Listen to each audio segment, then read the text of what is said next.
সুপ্রিয় শ্রোতা, এখন শুনবেন প্রতিবন্ধী জনদের উন্নয়ন বিষয়ে বিশেষ ম্যাগাজিন অনুষ্ঠান আমরাও পারি। আপনারা শুনছেন রেডিও ঝিনুক ৯৯.২ FM। আপনার কথা বলে, এটি সৃজনী বাংলাদেশের একটি মহৎ উদ্যোগ। রেডিও ঝিনুক, গণমানুষের কণ্ঠস্বর।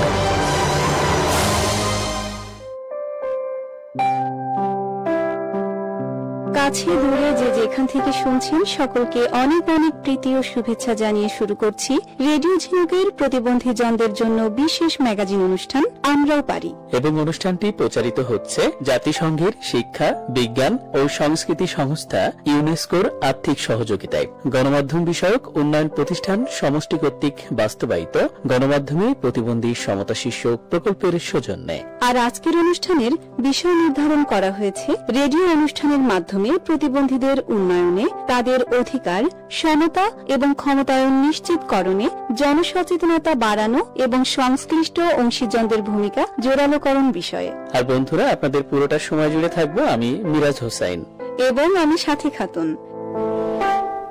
এ পর্যায়ে জানিয়ে দিব পুরো অনুষ্ঠানে আপনাদের জন্য কি কি থাকছে। প্রথমেই থাকবে একটি পাবলিক সার্ভিস অ্যানাউন্সমেন্ট, এরপর থাকবে জনসাধারণের ভাবনা, তারপর বিষয়ভিত্তিক একটি রেডিও নাটক, বিশেষজ্ঞের মতামত এবং সর্বশেষ থাকবে একটি কবিতা।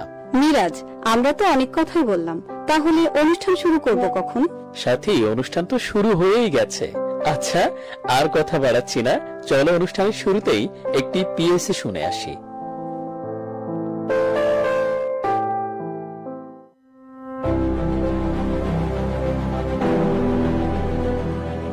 প্রতিবন্ধী মানেই অসহায় নয়, তারা আমাদেরই সমাজের অংশ, স্বপ্ন, প্রতিভা আর সম্ভাবনায় ভরপুর। কিন্তু সমান সুযোগ না পেলে প্রতিভা বিকশিত হয় না। সমান সুযোগ, সমান অধিকার, এটাই তাদের প্রাপ্য। চাকরি, শিক্ষা, চিকিৎসা, অবকাঠামো সব ক্ষেত্রেই হোক অন্তর্ভুক্তি, কারণ অন্তর্ভুক্ত সমাজই শক্তিশালী সমাজ। আসুন আমরা সবাই মিলে গড়ে তুলি সমতার বাংলাদেশ।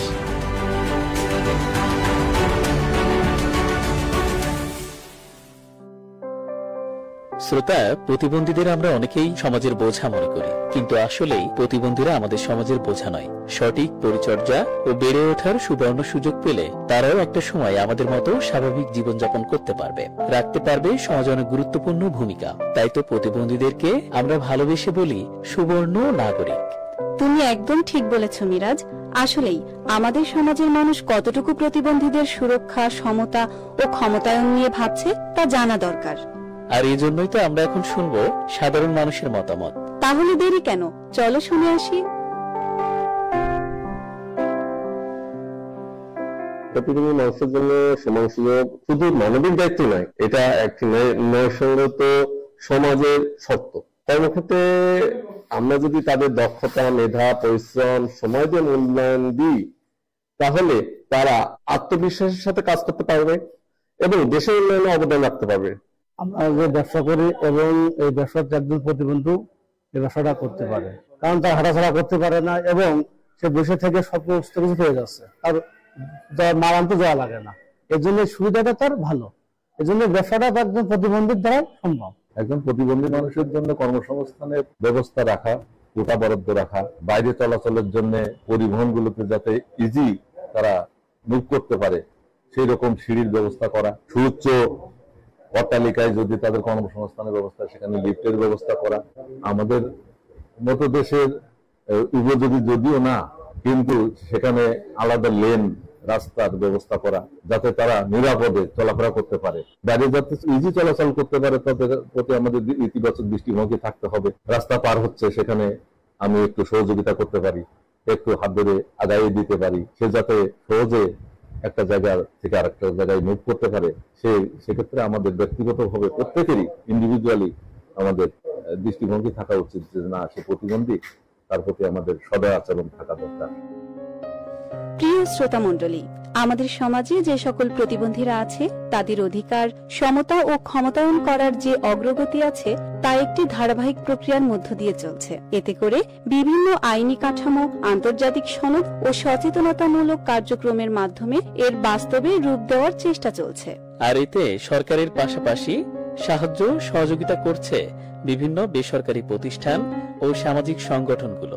সাথী, আমাদের আজকের এই বিষয়ে শ্রোতা বন্ধুদের আরেকটু ভালোভাবে বোঝাতে হলে একটি রেডিও স্পট শোনালে মনে হয় ভালো হবে। তুমি কি বলো?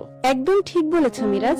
তাহলে চলো শুনে আসি একটি বিষয় ভিত্তিক রেডিও স্পট। এটি রচনা করেছেন আমাদের সহকর্মী ইমান হাসান।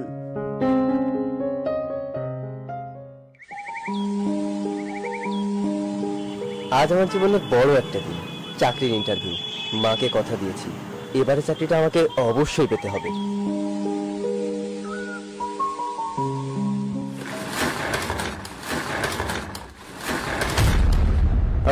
এখানে তো সিঁড়ি, লিফট নেই। এখন আমি কি করব? ভাই, আপনি কি ইন্টারভিউ দিতে এসেছেন? আসলে আমাদের এই অফিসটাতে তো লিফট নেই। আপনি একটু অপেক্ষা করুন, আমি কাউকে ডেকে আনছি।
শ্রোতা বন্ধুরা, ফিরে এলাম সুন্দর একটি রেডিও স্পট শুনে। আশা করি এটি শুনে অনেক কিছু জানতে পেরেছেন।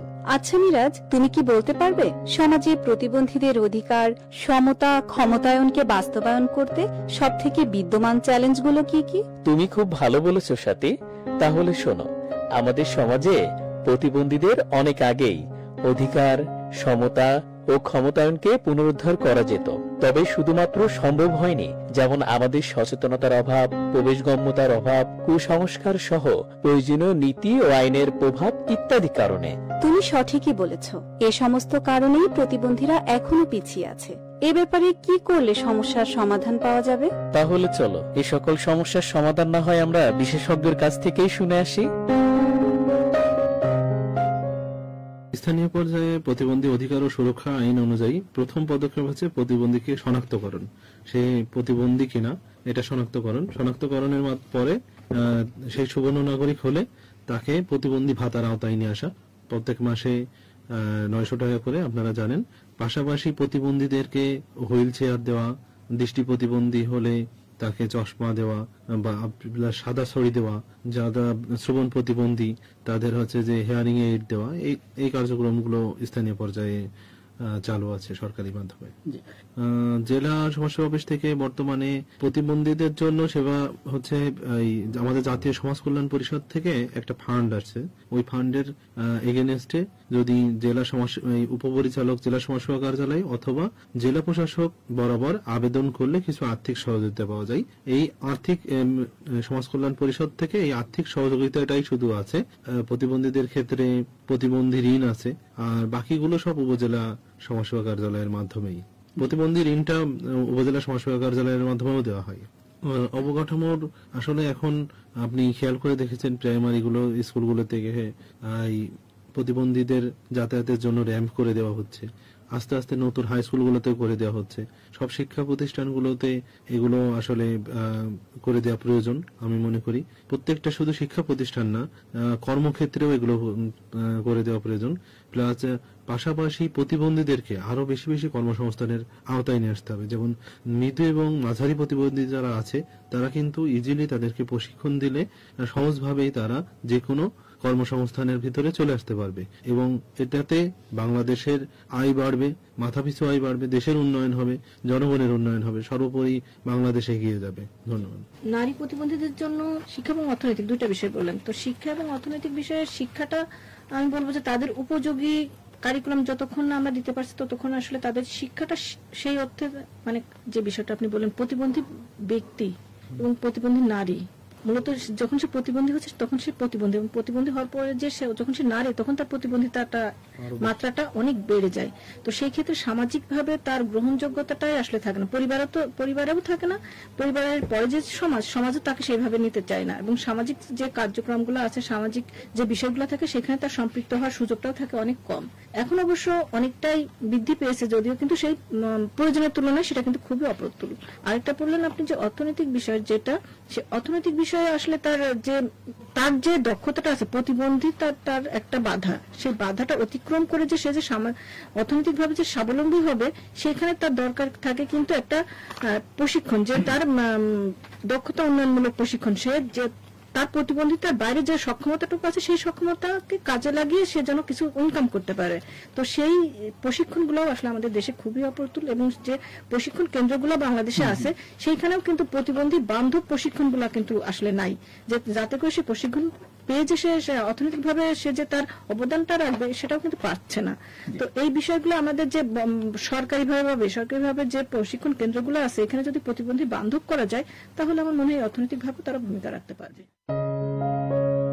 বন্ধুরা, আমরা একজন বিশেষজ্ঞের মতামত শুনে আসলাম, তবে এখান থেকে যা শিখতে পারলাম তা আমরা একা একা বাস্তবায়ন করতে পারবো না। এর জন্য প্রয়োজন তোমাদের সকলের সহযোগিতার মনোভাব। তুমি ঠিক বলেছ সাথী। এবার আমাদের শ্রোতা বন্ধুদের বিনোদনের জন্য একটি গান হলে কেমন হয়? মন্দ বলনি মিরাজ, তাহলে চলুন শ্রোতা এবারে শুনে আসি একটি গান। আমরা করব জয়, আমরা করব জয়, আমরা করব জয় একদিন, ওহো বুকের গভীরে আমরা জেনেছি যে আমরা করব জয় একদিন। আমরা করব জয়, আমরা করব জয়, আমরা করব জয় একদিন, ওহো বুকের গভীরে আমরা জেনেছি যে আমরা করব জয়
শ্রোতা বন্ধুরা, আমাদের আজকের আমরা পারি অনুষ্ঠানের মূল বার্তা হলো সুযোগ দিলে, পরিবেশ তৈরি করলে এবং সচেতন হলে প্রতিবন্ধীরা সমাজ এবং রাষ্ট্রের উন্নয়নে গুরুত্বপূর্ণ ভূমিকা রাখতে পারে।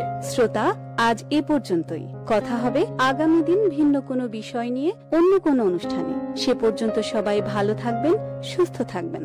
শুভ বিদায়।